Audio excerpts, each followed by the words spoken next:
آیا نمبر 94 کی طرف بڑھتے ہیں.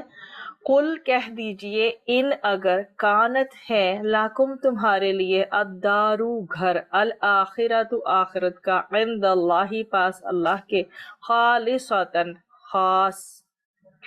من دونہی اسے خالص بھی کہہ سکتے ہیں اور خاص بھی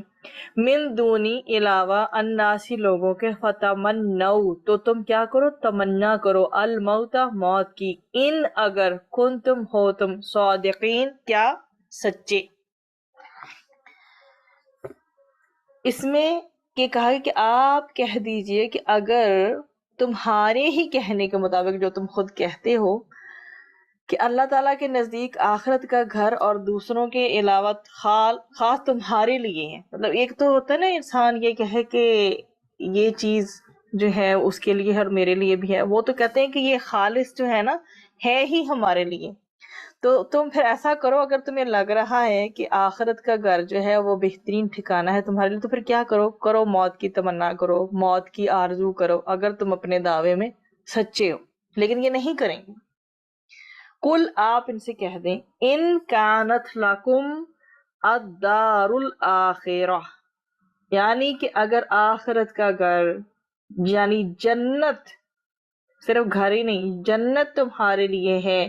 یعنی کہ اگر تمہارا یہ کلیم ہے کہ جنت میں صرف وہی لوگ جائیں گے جو یہودی اور نصرانی ہوں گے, اور یہ کہ تمہیں آگ چند دن کے سوا ہرگز نہیں چھوئے گی, تو پھر کیا کرو. ٹھیک ہے, تو پھر کیا کرو من دون الناس کہ تمہارے علاوہ مطلب کچھ دن کے علاوہ نہیں چھوئے گی. فتمنوا الموت پھر موت کی تمنا کیوں نہیں کرتے ان کنتم اگر تم ہو صادقین سچے, کہ موت کی پھر وش کرو نا,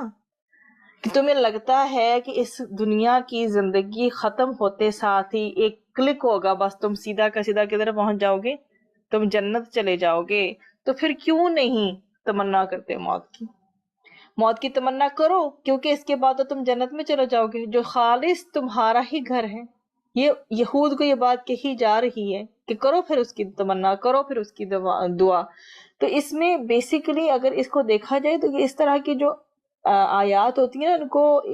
دعوت مباہلہ کی طرح ان کو کہا جاتا ہے کہ اگر محمد صلی اللہ علیہ وسلم کی نبوت کے انکار اور اللہ تعالیٰ سے محبت کے دعوے میں سچے ہو تو پھر کرو نا مقابلہ. یعنی مسلمان اور یہودی مل کر یہ دعا کر لیں کہ دونوں میں سے جو جھوٹا ہے اللہ تعالیٰ اسے موت دے دے. لیکن اگلی آیت آپ کے سامنے اس کا نقشہ کھول دے گی کہ کیا وہ تمنا کریں گے یا نہیں کریں گے. یہاں پر تو اللہ سبحانہ وتعالیٰ جو ہے اپنے نبی کے تھرو کہہ رہے ہیں ان سے کہ آپ ان سے کہہ دیجئے کہ اگر تم اس دعوے میں سچے ہو کہ اللہ تعالیٰ کے نزدیک آخرت کا گھر اوروں کے مقابلے میں خاص تمہارے لیے ہے تو تم موت کی کرو پھر تمنا.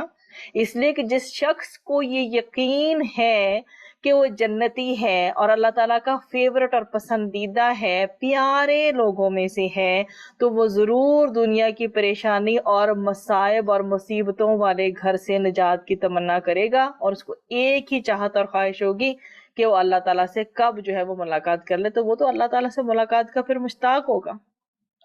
لیکن ان کا بیہیویئر کیا ہوگا, اگلی آیت میں دیکھیں ان کا بیہیویئر کیا ہوگا.